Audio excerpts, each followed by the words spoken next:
Hey, here we are with Sock Monkey Tarot. Here's Abigail. She's going to help us do the reading today. So she's right here in Asheville, North Carolina with me out on Kelly's deck. And we are going to do a reading for Virgo first. We're going to do a reading on soul healing. Because if your soul is dragging stuff from one lifetime to the next, which of course it is because our etheric body holds on to everything. Our DNA, our past lives, all our traumas, our dramas, you name it. And that causes disease. And if we can't heal those emotions and abandonment issues, all of our past life stuff, if we can't heal that, we're not going to be able to move on into our self-realization in this lifetime. So we're going to ask the cards today what Virgo has got coming up in this month that they can look at in their soul or in their deep inside themselves to see what needs to be healed and let go of. So we're just going to do a 10-card read. I'm a Virgo, so this is going to be interesting to see what I need to look at this month of September. Okay, first card up is, this is the Knight of Pentacles. And knights are always, kind of a two-way street. He's up on a horse, that means he could take some action, but at the same time, look how he's just sitting there. The horse isn't stepping forward. So this guy's got a new idea, a new plan, some new energy, holding space there. But he doesn't know whether he wants to go forward with that or not. He's just standing there waiting, checking that out. So let's see what the cross or the blessing is. Okay, Justice card. Now this is karma. That's the way I see it. Anything to do with justice is scales of balance. And when I get the Justice card, I always think of karma. Like, what is karmic that's coming up, cause and effect, we need to look at. That could be a blessing or a curse. I guess that's just up to you on how it's playing in your life.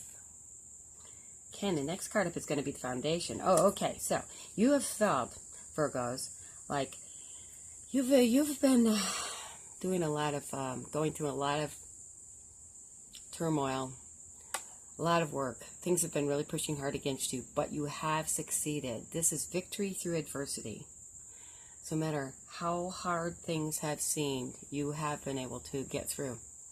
And that is what it's telling you that's going to continue for the month of September. The next card up is your thing that you can build on or that has happened to you just most recently. And it looks like there's been some sorrow, some spilled cups of emotion. There's still a few here. You haven't lost all of your emotions, all of your joy. Not all of it has spilled out. But if you can see the ones that have spilled out are of different colors. One looks like it could possibly be blood, and the other one looks like some kind of green juice. So I don't know. I think that the juice, the green, would represent health, and the blood represents joy. Whenever you bleed, it's like an escape of joy leaving your body. So this has what has most recently happened to you, and that definitely affects our soul. And also, a lot of times when things come up that do make us sad or do make us spill our joy and our health, it's because it's a tool to show us what needs to be healed in our souls still.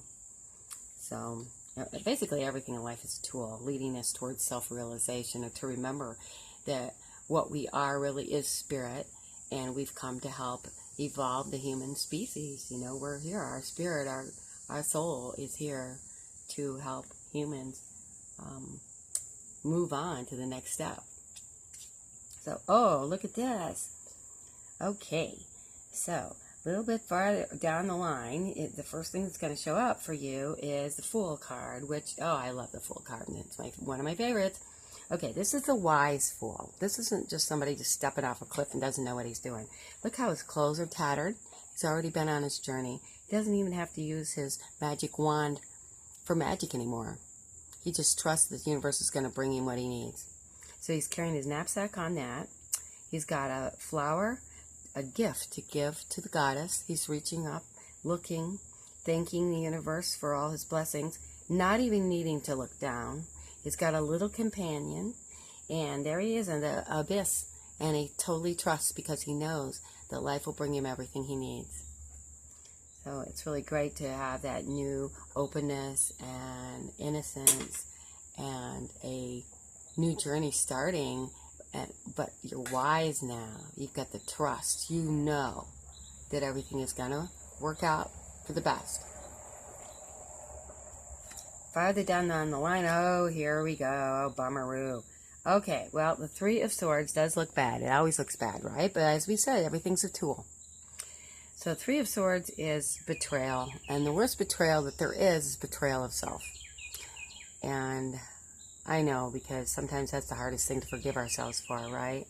When we say we set a goal, we promise ourselves we're not going to, like, over-drink, overeat, overspend. Anything that we consider a vice, anything that we consider a weakness in ourselves, we promise we won't do it again. We beg for the universe to help us, and we turn around and it pulls us right back in again. Well, this could be a betrayal of ourselves, but it also could be that you'll be betrayed by a friend or a coworker or something else that appears as a betrayal. But we have to realize that as we stand back farther and look at everything that has happened over our lives, there's been many, many things that started out seeming like they were horrible, and they turned out to be freedom. I know that betrayal, the opposite side of the coin with betrayal, is always rescue.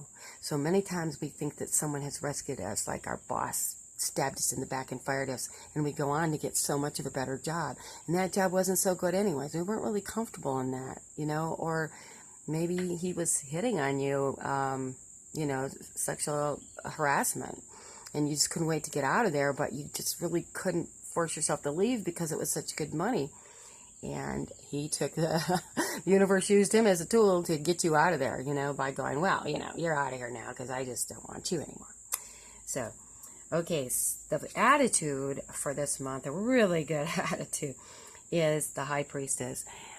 Always, always, always follow your own intuition. It doesn't matter what anybody else says. Everybody on the face of the earth can be telling you to do something, and if it doesn't feel right for you, don't do it. Always follow your gut. I always say, personally, I can't follow my head because I can talk myself out of anything. I can't follow my heart because I have such an open heart. I love everyone, so I would just take care of the whole entire world. But if I follow my gut, my intuition, my higher self, then things can't go wrong. I know sometimes it seems like the absolute hardest thing to do, and sometimes I still say, screw you, I'm going to do what I want, just because I'm so stubborn. But I regret it, I tell you.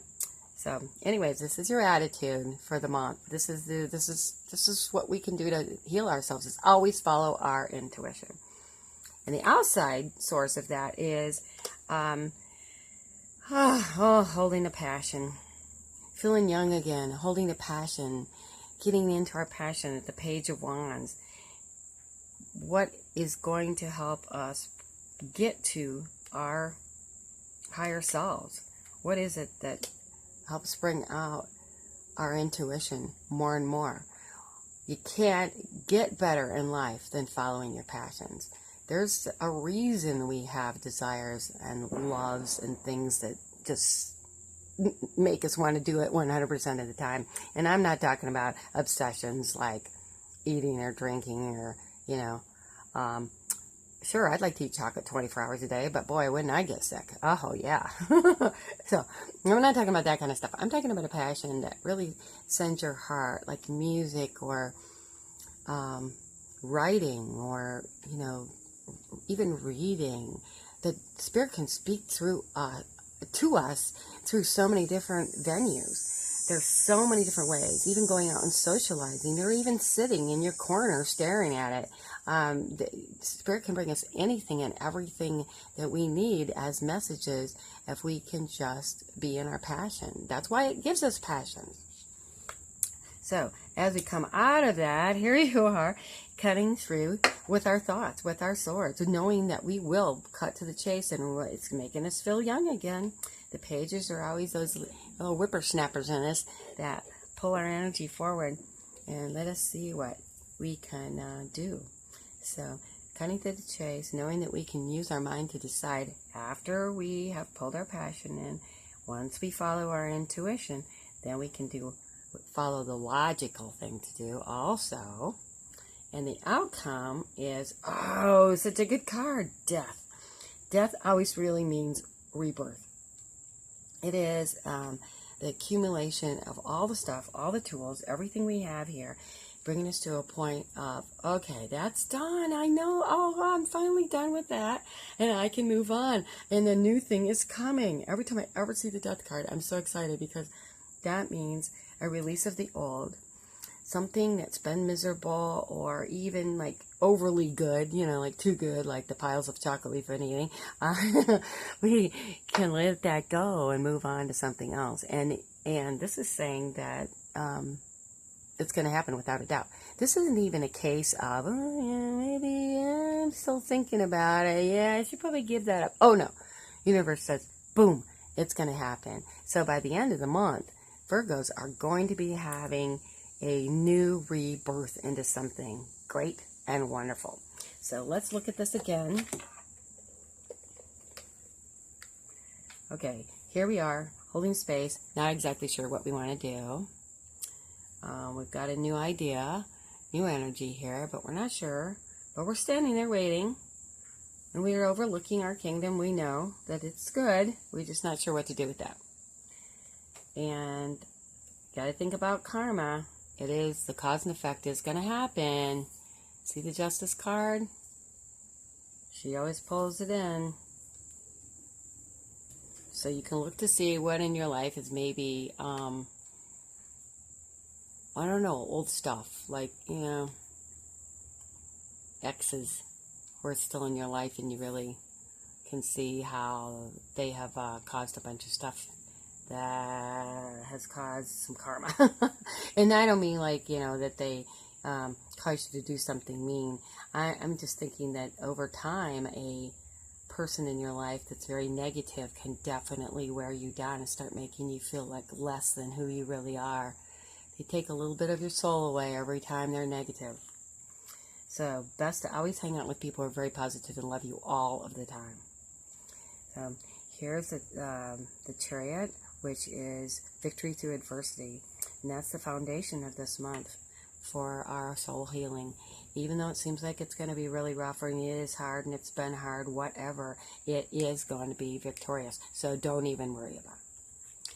Oh, and we are, what we have been going through is some spilled emotions, some sadness, some grief, joy leaking out, and also our health leaking out.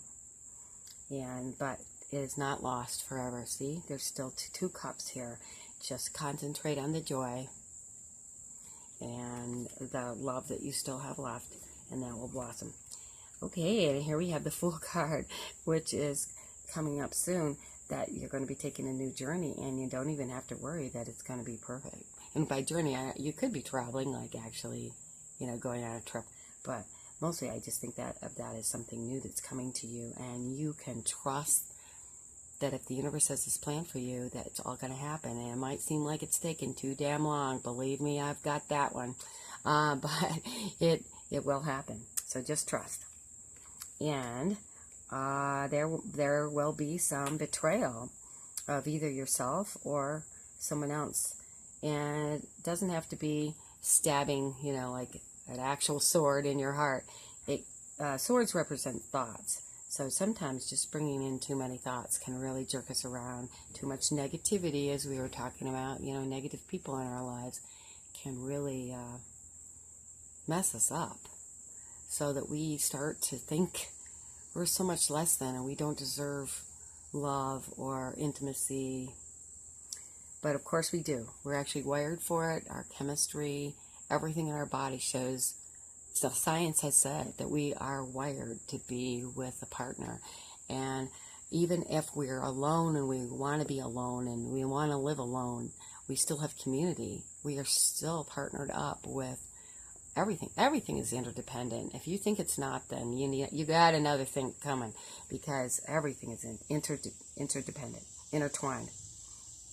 Okay, now we have our attitude is to think about how wonderful it is to use our intuition. The High Priestess is always about intuition, and if we can just relax into that, we always do know the answer. Our soul does know the answers to things. We just have to relax into it, because look, we've got the trust. We know that we are going to succeed no matter what. See, right here. No matter how much sorrow we've gone through, no matter how much we have betrayed ourselves or someone else has betrayed us, it's going to work out. So hang in there, because we're going to heal things about our soul and help with our diseases and our stress. Okay, so here we are with the new passion. That's always going to feed us, because that is the outside influence to help us get to our higher self for our intuition. And then once we've gone through all of that, we will be able to use logic, use our mind to know exactly what to do next. So just cut to the chase. And the outcome is wonderful new rebirth. How does it get better than that, Virgo? We're rocking it this month. Oh yeah. Take care. This is Michella in North Carolina in Asheville. You can click below to have a personal reading and hook up with us for some other stuff. Thank you so much. Bye-bye.